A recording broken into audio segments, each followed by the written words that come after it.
Implement చేస్తున్నాం. అంటే ఆ స్కీమ్ ఇంకా కొనసాగుతుందా లేదా అయిపోయింది? కంటిన్యూ అవుతుంది.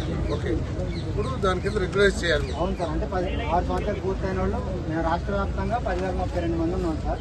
అందులో 6 సంవత్సరాలు పూర్తి చేసుకున్న వాళ్ళు 350 మంది ఉంటారు సార్.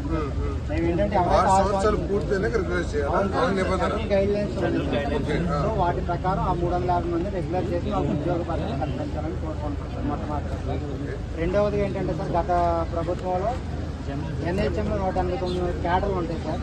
దాంట్లో 188 క్యాడర్లకు ఇచ్చారు సార్. ఎక్సెప్ట్ సిహెచ్ఓ 23% హైక్ ఇచ్చారు సార్. వాళ్ళకి 5,000 దాకా పెంచారు సార్. మాకు ఒక్క రూపాయి కూడా పెంచలేదు సార్.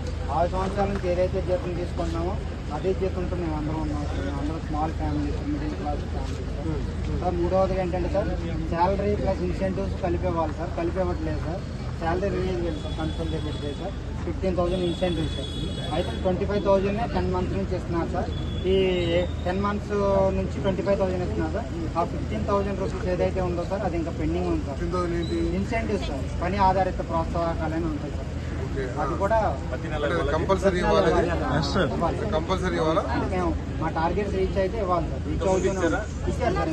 10 నెలలు పెండింగ్ ఉంది.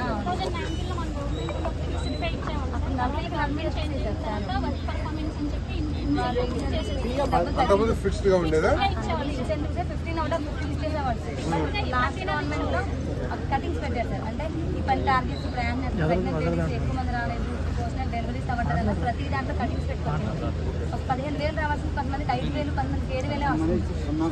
అసలు దానివల్ల ఉన్నారు సార్. ఈపీఎఫ్ఓ సార్, అంటే ప్రైవేట్ ఎంప్లాయీస్ కూడా ఉంది sir. Private employees EPFO sir. Provident fund sir. State government మన అధికారులు అడిగితే సెంట్రల్ తీసేసారు, అందువల్ల తీసేసా ఉన్నారు సార్. రిప్రజెంటేటివ్ ఎప్పుడు కూడా మాకు ఎవరు కూడా ఇవ్వలేదండి. Site wide